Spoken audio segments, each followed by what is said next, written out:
Hello, it's Willie from the Ozarks, and we're ready for lesson 201 in A Course in Miracles workbook for students, July 20th.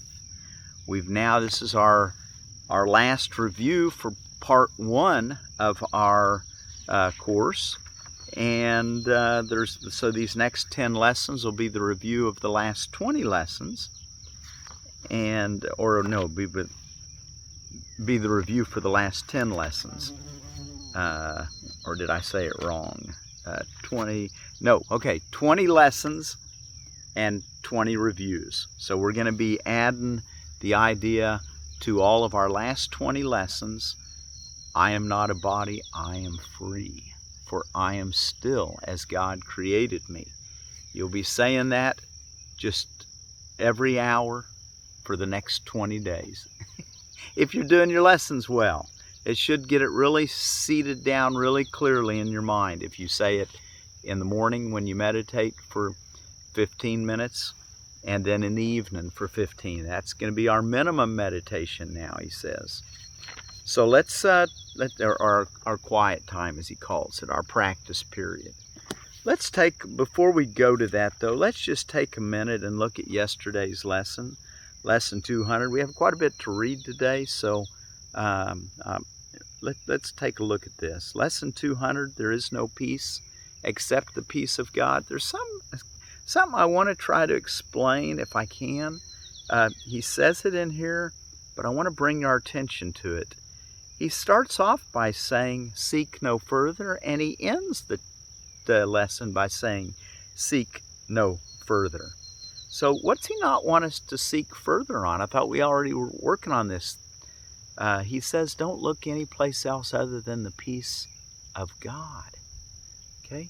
So he says there is no peace except the peace of God. Well, what is it about peace that makes it unique when it's the peace of God? Well, that's what I want you to get a handle on. It's when you could probably make a lot of headway in this life by having just peace, and let that be your focus. And I would encourage anyone to do that, whether you are even a believer in God or not at this point, because it'll lead you to the truth. But at some point, you're going to reach that place where you're going to recognize that without understanding your relationship to the whole, to God, you won't be able to actually have peace. So what we want to do is understand that it's the peace of God. We don't want to fight it any longer, and just resign that you're part of the union, the whole, the unity of God. He ends the last phrase in yesterday's lesson, for peace is union, if it be of God. We seek no further. We are close to home and draw still nearer every time we say, there is no peace except the peace of God. And I am glad and thankful it is so. All right, so there's how he ends the lesson yesterday. He began it by saying, there is no peace except the peace of God. Seek no further. You will not find peace except the peace of God. Accept this fact, and save yourself the agony of yet more bitter disappointments, bleak despair, and sense of icy hopelessness and doubt. Seek you no further. There is nothing else for you to find except the peace of God, unless you seek for misery and pain. Come home. The world is not where you belong. You're a stranger here. But it is given you to find the means whereby the world no longer seems to be a prison house for you or anyone. So he talks in that lesson yesterday about how that we want to come home. We want to start seeing ourselves as journeying in a way that we're not using condemnation anymore. We are recognizing that everything has its perfect place in God, that we're all part of this body of Christ, as it was called in the Bible. So do the best you can at at recognizing your part and everyone's part. See God's hand in everything we do, the loving hand of God. What does forgiveness do? Let's see, let's back up.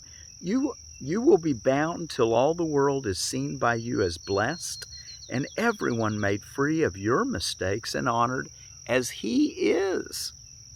You made him not, no more yourself. God made us.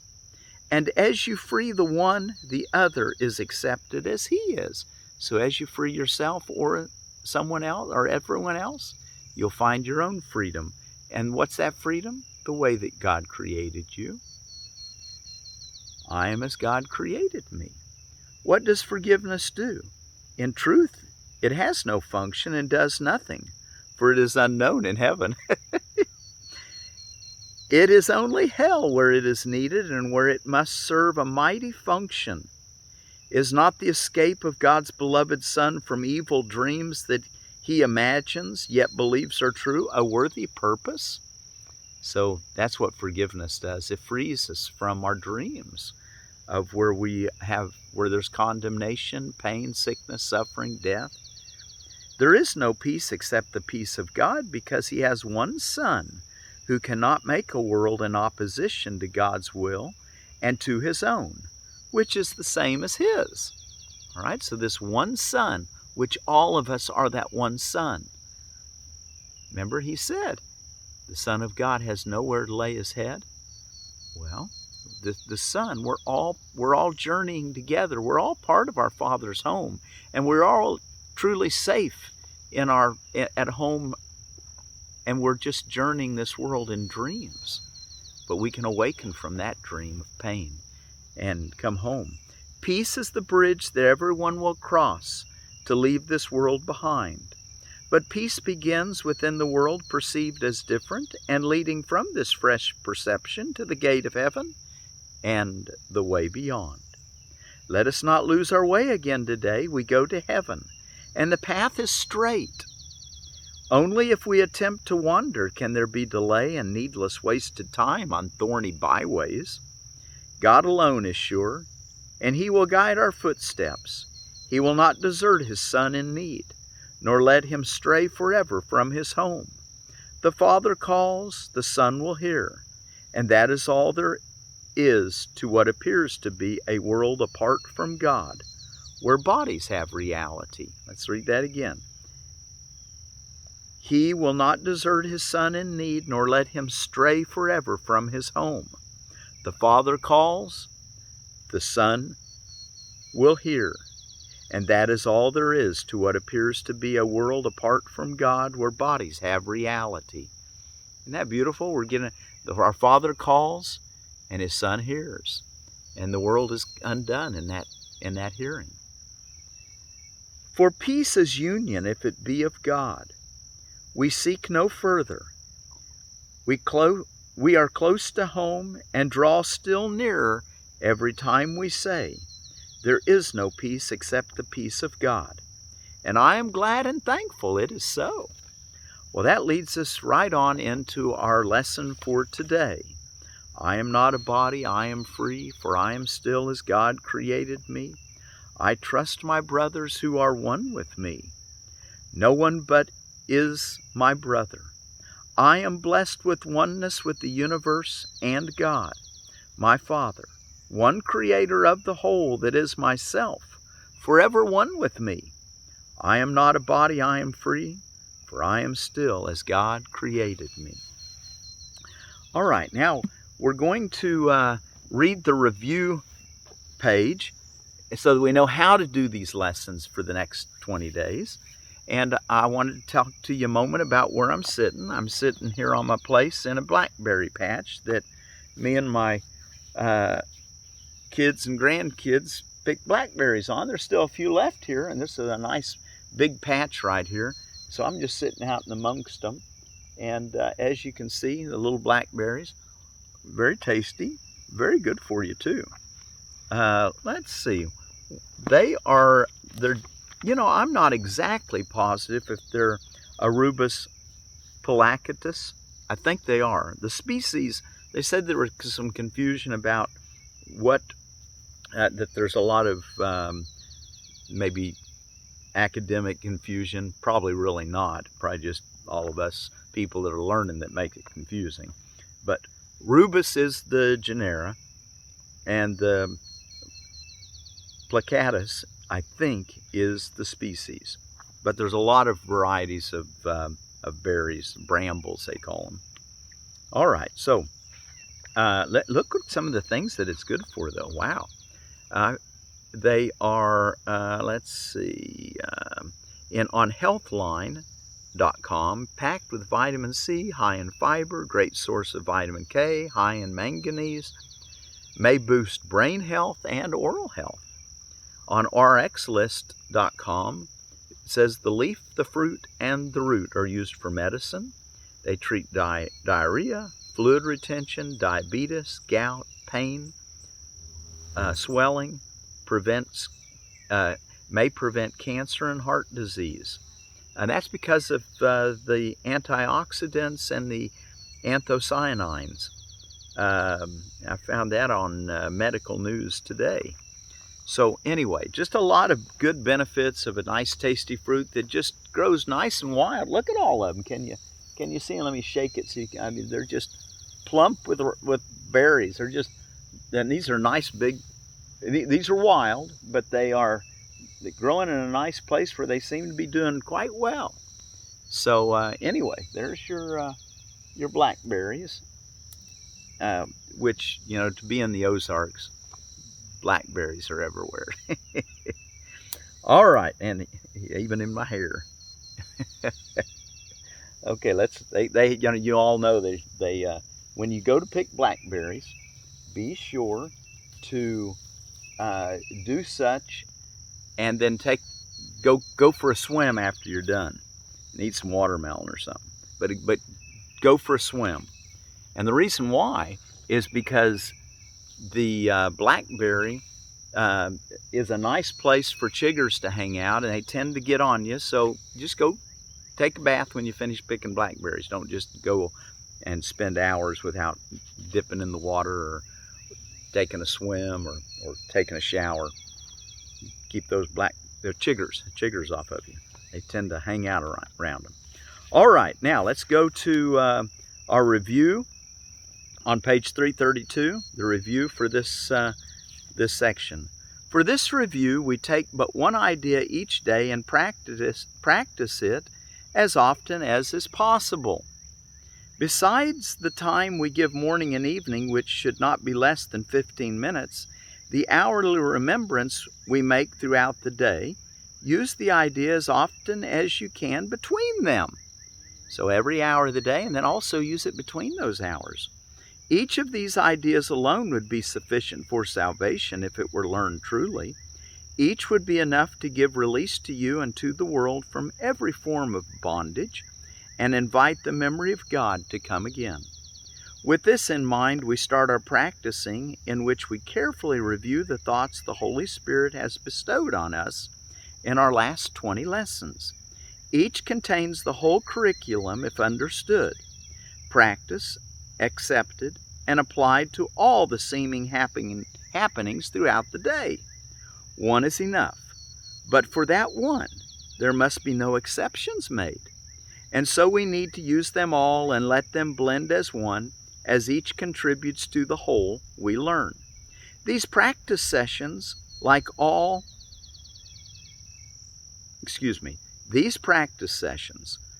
last review, are centered round a central theme with which we start and end each lesson.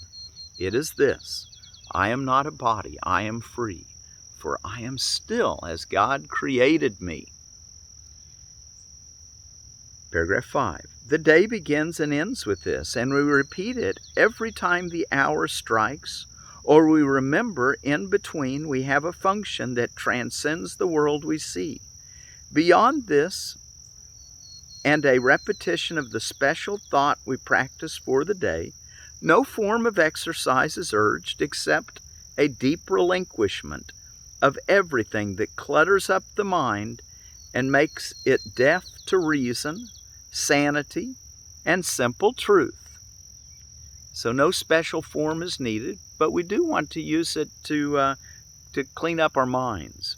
We will attempt to get beyond all words and special forms of practicing for this review, for we attempt this time to reach a quickened pace along a shorter path to the serenity and peace of God.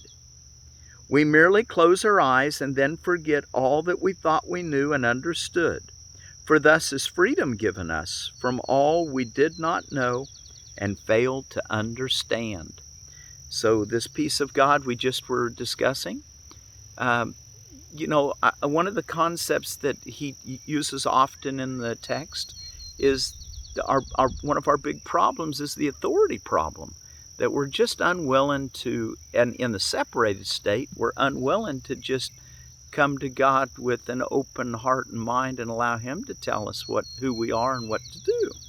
So we don't want to have that stiff-necked and uncircumcised idea. That's an Old Testament term for the stiff-necked people, and that they were unwilling to yield to God, and so we don't want to be that way.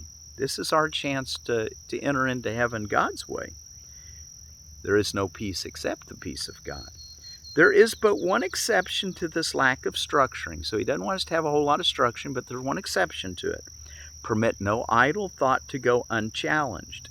If you noticed one, deny its hold and hasten to assure your mind that this is not what it would have. Then gently let the thought which you denied be given up in sure and quick exchange for the idea we practice for the day. So you're going to use the idea to be a quick exchange for the ones that clutter up your mind, that are not in harmony with the unity of God. 8. When you are tempted, hasten to proclaim your freedom from temptation as you say, "This thought I do not want, I choose instead." Okay? And then repeat the idea for the day and let it take the place of what you thought. Beyond such special applications of each day's idea, we will add but few formal expressions for specific thoughts to aid your practicing. Instead, we give these times of quiet to the teacher who instructs in quiet, speaks of peace, and gives our thoughts whatever meaning they may have. And of course, that's the Holy Spirit. He even says here in this last paragraph of the review, section 6, "To him I offer this review for you." To him, capitalized H. To him I offer this review for you. I place you, Jesus saying, or Yeshua, I place you in his charge, and let him teach you what to do and say and think each time you turn to him. He will not fail to be available to you each time you call to him to help you. Let us offer him the whole review we now begin, and let us also not forget to whom it has been given as we practice day by day, advancing toward the goal he set for us, allowing him to teach us how to go, and trusting him completely for the way each practice period can best become a loving gift of freedom to the world. Wow. I am not a body, I am free, for I am still as God created me. I trust my brothers who are one with me. No one but is my brother. I am blessed with oneness with the universe and God, my Father, one creator of the whole, that is myself, forever one with me. I am not a body, I am free, for I am still as God created me. Okay, well that's our lesson for today, and we're going to read it one more time before we close. Before we do, though, let us take a minute, a moment, a few moments, and let's go back to chapter 1, there at the very end. I want to remind you, we're going to read chapter 2 during this review, but I wanted to just bring your attention again to something that I don't want to ever get too far from you. And it is at the last section of chapter 1. In sorting out the false from the true, the miracle proceeds along the following lines. If perfect love casts out fear, and if fear exists, then there is not perfect love. But only perfect love really exists. If there is fear, it creates a state which does not exist. Believe this and you will be free. Only God can establish this solution, and this faith is His gift. All right, so that was towards the latter part of chapter 1. That was actually at the end of section 1 of chapter 1. Okay, we are ready for chapter 2, the illusion of separation. Introduction. This section deals with a fundamental misuse of knowledge, referred to in the Bible as the cause of the fall, or separation. There are some definitions which I ask you to take from the dictionary, which will be helpful here. They are somewhat unusual since they are not the first definitions which are given. Nevertheless, the fact that each of them does appear in the dictionary should be reassuring. 2. Project, a verb, to extend forward or out. Project, noun, a plan in the mind. And world, a natural grand division. We will refer later to projection as related to both mental health and mental illness. We've already observed that man can create an empty shell, but he cannot create nothing at all. This emptiness provides the screen for the misuse of projection. 4. The Garden of Eden, which is described as a literal garden in the Bible, was not an actual garden at all. It was merely a mental state of complete need-lack. A mental state of complete need-lack. Even in the literal account, it is noteworthy that the pre-separation state was essentially one in which man needed nothing. The tree of knowledge is also an overly literal figure. These concepts need to be clarified before the real meaning of the separation, or the detour into fear, can be fully understood. So our separation, he's calling, is a detour into fear. Those are those byways we don't want to go into anymore. 5. To project, as defined above, is a fundamental attribute of God which He gave to His Son. In the creation, God projected His creative ability from Himself to the souls He created, and He also imbued them with the same loving will to create. The soul has not only been fully created, but has also been created perfect. There is no emptiness in it, because its likeness to its Creator, because of its likeness to its Creator, it is creative. No child of God can lose this ability because it is inherent in what he is, but he can use it inappropriately. Whenever projection is used inappropriately, it always implies that some emptiness or lack exists, and that it is in man's ability to put his own ideas there instead of truth. Okay, that's what I was talking about. The peace of God is when you put your own ideas in a manifestation rather than God's. Well, now you're not abiding in the peace of God. You're working with the authority problem. So if you consider carefully what this entails, the following will become quite apparent. First, the assumption is implicit that what God created can be changed by the mind of man. Second, the concept that what is perfect can be rendered imperfect or wanting is accepted. Third, the belief that man can distort the creations of God, including himself, is accepted. Fourth, the idea that since man can create himself, the direction of his own creation is up to him, is implied. This is why we want the peace of God, isn't it? Because if we do these things, then we're going to find ourselves in those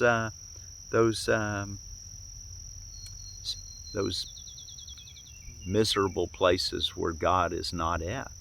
and we'll wonder where God is. Well, of course, as we get into those miserable places, they point to a better way. That at some point, those very detours into fear become turning points because they become so unhappy that we think there must be a better way. And God's always ready to show us, it's the natural way to find God. It's the only natural thing in the world. These related distortions represent a picture of what actually occurred in the separation. None of this existed before, nor does it actually exist now. The world was made as a natural grand division, or a projecting outward of God. That is why everything that He created is like Him. Projection as undertaken by God is very similar to the kind of inner radiance which the children of the Father inherit from Him. It is important to note that the term project outward necessarily implies that the real source of projection is internal. This is as true of the Son as of the Father. The world, in the original connotation of the term, included both the proper creation of man by God and the proper creation of man in his right mind. The latter required the endowment of man by God with free will, because all loving creation is freely given. Nothing in these statements implies any sort of level involvement, or in fact anything except one continuous line of creation in which all aspects are of the same order. And I think maybe we should stop there for today. We'll be ready for paragraph 13 when we pick up tomorrow. So, back to our lesson that we'll want to be saying. We want 15 minutes minimum, morning and evening, of contemplating this idea, and then an hourly remembrance, and then throughout the hour, bring it to memory as much as you can and apply it to the happenings of the hour.